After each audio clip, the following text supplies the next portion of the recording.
Assalamualaikum warahmatullahi wabarakatuh. Jumpa lagi dengan saya Suratini Channel. Di sini saya akan mengajak teman-teman janda dan Bunda hebat yang setia dengan Suratini Channel untuk kita sharing belajar bersama bagaimana cara menentukan dimensi profil lulusan ketika kita membuat RPP pembelajaran mendalam ataupun modul ajar.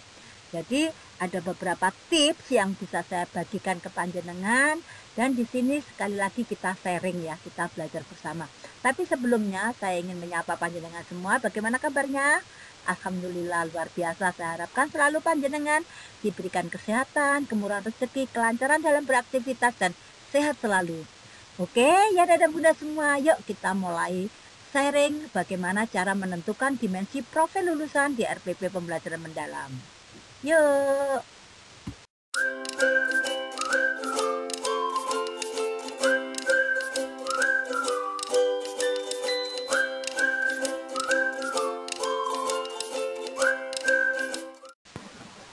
Yanda dan Bunda, saya percaya panjenengan semua sekarang sudah mulai membuat modul ajar atau rencana pembelajaran dengan pendekatan pembelajaran mendalam atau deep learning ya. Tapi ada sebagian juga yang masih pakai kurikulum merdeka. It's okay, semuanya baik, semuanya boleh ya. Yang nggak boleh itu kalau nggak membuat gitu. Nah, tapi yang perlu kita pahami dulu, apa sih arti dari profil lulusan itu? Kalau di kurikulum merdeka kan kita pakai P5 ya. Tapi di sini kan ada dimensi profil lulusan yang ada 8 itu. Nah, profil lulusan itu apa sih? Kenapa kita harus memakai gitu? Nah, di pembelajaran mendalam kita pakai 8 dimensi profil lulusan. Yaitu yang dimaksud profil lulusan itu adalah arah kompetensi jangka panjang peserta. Jadi, apa yang ingin kita berikan, kompetensi apa yang ingin kita capai dari anak-anak tersebut. Jadi seperti itu. Nah, ini ya, 8 dimensi profil lulusan atau kompetensi yang ingin kita capai untuk jangka panjang pada peserta didik kita. Yaitu 1, keimanan dan ketakwaan kepada Tuhan Yang Maha Esa. Kemudian ada kewargaan. 3, penalaran kritis. 4, kreativitas. 5, kolaborasi. 6, kemandirian. 7, kesehatan. Dan yang terakhir, komunikasi. Jadi ketika kita akan membuat RPP, kita harus paham dulu ini kompetensi lulusan yang akan dicapai anak-anak dalam pembelajaran yang sudah dirancang oleh tentunya Yanda dan Bunda semuanya. Baik Yanda dan Bunda, sekarang kita akan menentukan dimensi lulusan yang tepat dalam RPP. Apa yang harus kita lakukan Yanda dan Bunda, kita semua guru, apa yang akan kita lakukan ketika kita akan menentukan dimensi? Pertama, kita analisis capaian pembelajaran dan tujuan pembelajaran. Capaian pembelajaran di PAUD ada 3 ya, yaitu nilai agama budi pekerti, jati diri, sama dasar literasi. Kemudian ada TP, tujuan pembelajaran yang sudah dikembangkan oleh guru ya. Di sini dari CP itu kan guru lalu mengelaborasi, mengembangkan menjadi tujuan pembelajaran yang kemarin sudah saya bagikan.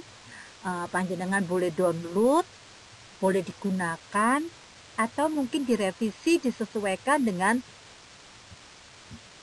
satuan pendidikan panjenengan semua. Monggo silakan bebas ya di materi sebelumnya ya. Nah, di sini dalam membuat tujuan pembelajaran kan ada 2 ya yang komponen inti yang harus kita sertakan, yaitu 1, kompetensi apa yang ingin dicapai dan materi. Nah, di sini kita pahami apa kompetensi intinya itu. Mungkin nilai dan sikap, keterampilan atau kognitif. Nah, ini guru harus pahami sekali.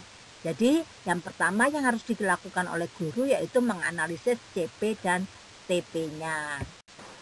Kemudian yang kedua, setelah kita analisis CP dan TP ya, tujuan pembelajaran, ingin mengungkap atau mengembangkan kompetensi apa yang ingin dicapai oleh anak, mungkin nilai dan sikap, mungkin keterampilan, mungkin kognitifnya.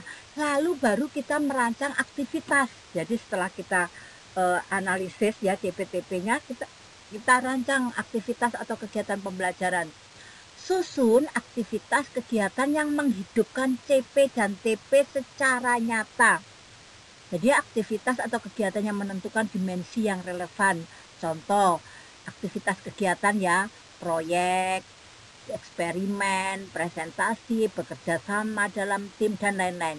Ini aktivitas yang akan kita rancang. Jadi kita setelah A atau analisis CP dan TP, kita tentukan rancang aktivitas kegiatan pembelajarannya. Nah, kemudian cocokkan dengan dimensi profil lulusannya. Contoh kewargaan ya. Anak belajar antri, menghormati giliran, dan mengikuti aturan main atau mengikuti upacara. Ini kewargaannya, ini contoh ya. Jadi dari 8 dimensi profil lulusan ini yang bisa masuk ke profil lulusan, misalnya anak belajar antri, itu masuk kewargaan. Lalu menghormati giliran, ini sama ya dengan antri. Mengikuti aturan main, terus mengikuti upacara bendera, ini juga ada aturan disiplin ya. Jadi di sini masuk dalam kewargaan. Nanti saya kasih contoh.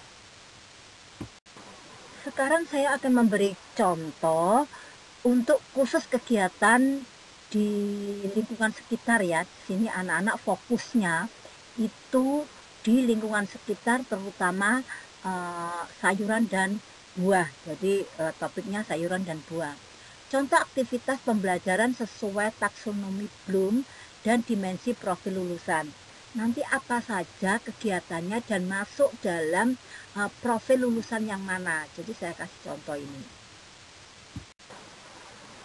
Kalau kita ingin mengukur daya ingat anak ya, di mana anak-anak mampu menyebutkan, mengidentifikasi, mencocokkan, tujuannya di sini adalah anak dapat mengingat nama-nama sayuran dan buah serta membedakan mana yang termasuk sayuran dan mana yang buah. Saya tadi sudah terangkan ya sebelumnya bahwa kita fokusnya ke lingkungan sekitar, topiknya, subtopiknya sayuran dan buah. Jadi di sini nanti tujuannya anak dapat mengingat nama-nama sayuran dan buah serta membedakan mana yang termasuk sayuran dan mana yang buah. Nah, dimensi profil lulusannya saya ngambil 2, yaitu komunikasi dan kemandirian. Nah, aktivitasnya apa? Bermain tebakan.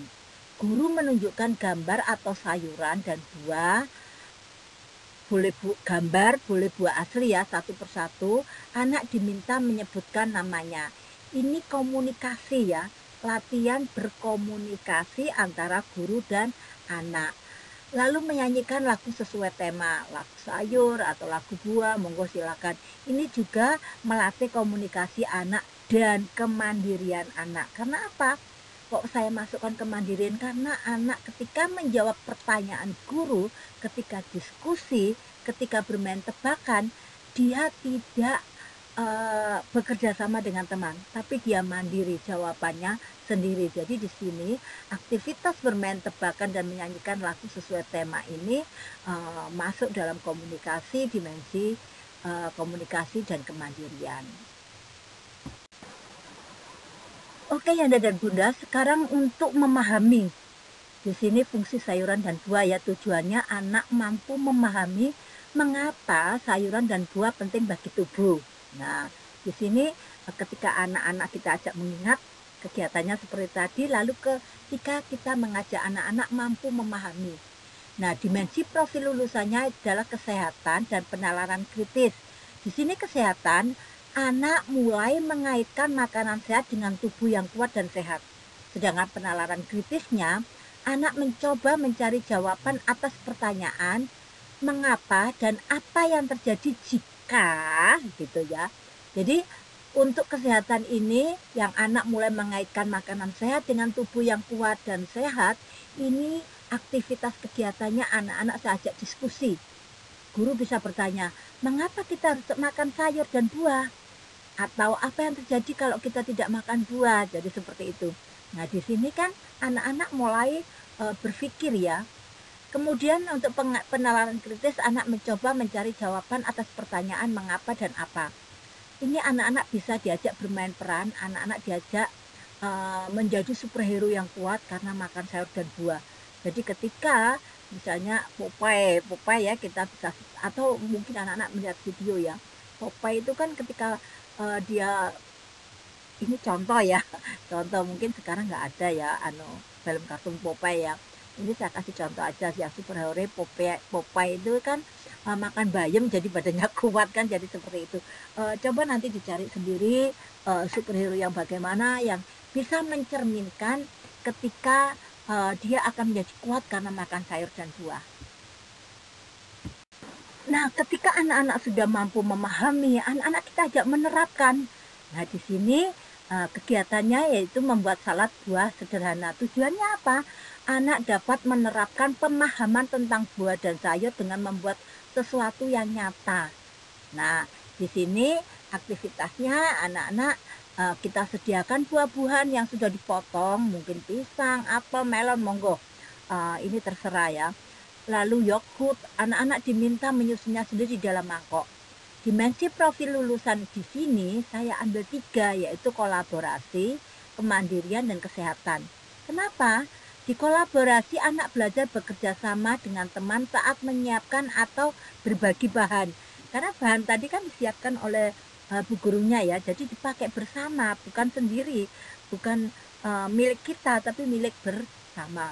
Kemudian kemandirian, anak secara mandiri mengambil bahan dan membuat salad buah sendiri. Dan kesehatan, menerapkan kebiasaan makan sehat secara langsung.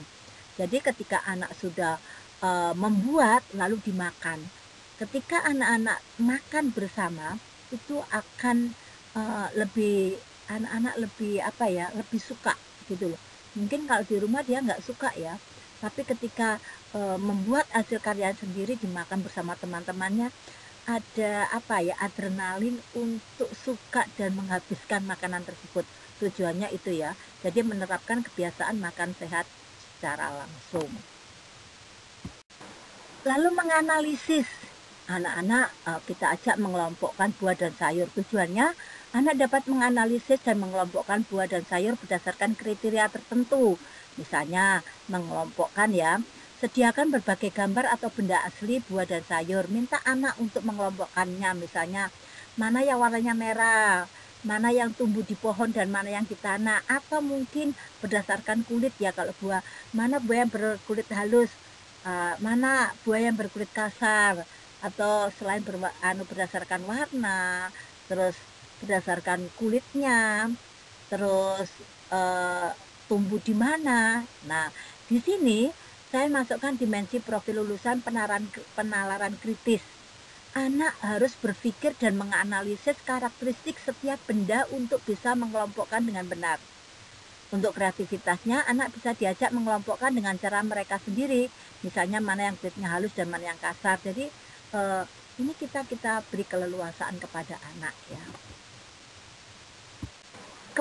Kemudian mengevaluasi ya. Tadi saya bicara taksonomi Bloom loh ya. Ini berdasarkan urutan taksonomi Bloom ya. Mengevaluasi yaitu berdiskusi makanan kesukaanku. Tujuannya apa? Anak dapat mengevaluasi dan memberikan pendapat tentang makanan sehat yang mereka sukai. Anak-anak bisa presentasi sederhana ya, ajak anak-anak duduk melingkar, minta setiap anak menceritakan sayur atau buah kesukaannya, serta alasannya. Jadi kadang-kadang ya ketika saya bilang presentasi gitu, banyak beberapa rekan saya yang, anak TK kok presentasi? Di sini presentasi anak TK itu ya ketika dia mampu menyampaikan pendapatnya. Presentasi sederhana, bukan seperti orang dewasa ya. Jadi ketika anak mampu menyampaikan pendapatnya, misalnya saya suka ini dengan alasan seperti ini sudah presentasi gitu loh. Jadi harus dipahami ya, karena presentasinya itu berdasarkan logika anak TK, bukan seperti kita ketika presentasi dengan wah luar biasa ya. Jadi contoh, aku suka apel karena manis dan warnanya merah, mungkin ya itu disampaikan oleh anak-anak. Di sini dimensi profil lulusannya bisa masuk komunikasi. Karena apa? Anak belajar menyampaikan pendapat dan mengekspresikan diri dengan jelas. Kemudian kemandirian, anak berani berbicara di depan teman-temannya. Ini suatu prestasi bagi mereka. Tidak sembarang anak, tidak semua anak yang mau dan mampu untuk menyampaikan pendapat. Bahkan ketika kita motivasi, kita dorong, anak ada yang malu tidak mau, tidak mau. Jadi di sini kemandirian juga kita nilai ya. Kemudian keimanan dan ketakwaan guru bisa menyisipkan nilai-nilai seperti buah dan sayur adalah anugerah Tuhan yang harus kita syukuri dan rawat. Nah, bagaimana cara bersyukurnya? Yaitu kita ketika mama memasak sayur, kita harus makan. Ketika mama membeli buah, ya harus kita makan. Karena apa? Semuanya kembali lagi untuk kesehatan tubuh kita. Jadi seperti itu ya. Yang terakhir mencipta, yaitu membuat kerajinan dari sampah organik. Tujuannya anak dapat menciptakan sesuatu yang baru dari bahan bekas terkait tema. Aktivitasnya apa? Karya seni. Anak-anak kita ajak membuat kolase atau kerajinan sederhana dari bahan organik seperti kulit bawang, biji-bijian, atau tangkai sayuran. Anak juga bisa kita ajak drama. Anak menciptakan drama sederhana tentang petualangan sayur di pasar, seperti itu.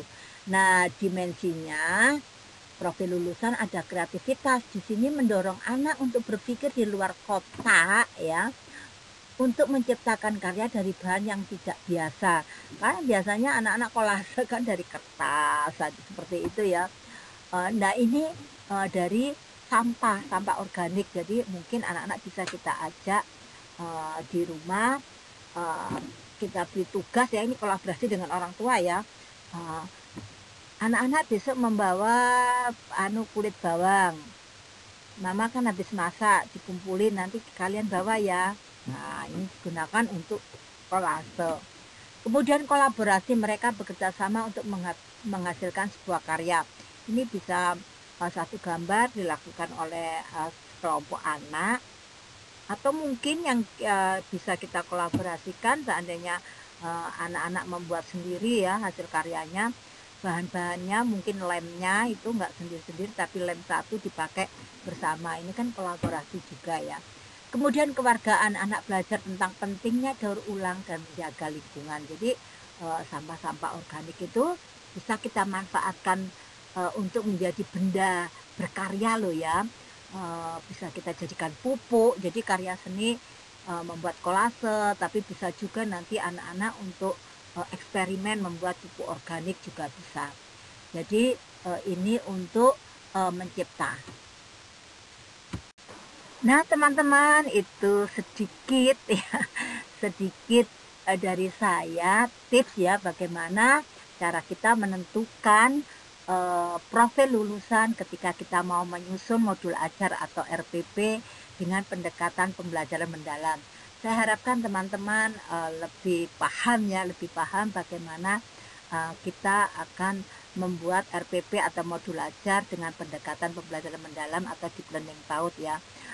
Next time saya akan mengajak teman-teman untuk membuat RPP kokurikuler dengan tema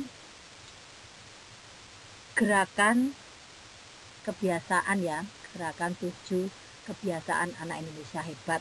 Jadi nanti kita ambil beberapa contoh, jadi mungkin nanti gemar belajar, mungkin makanan sehat dan bergizi.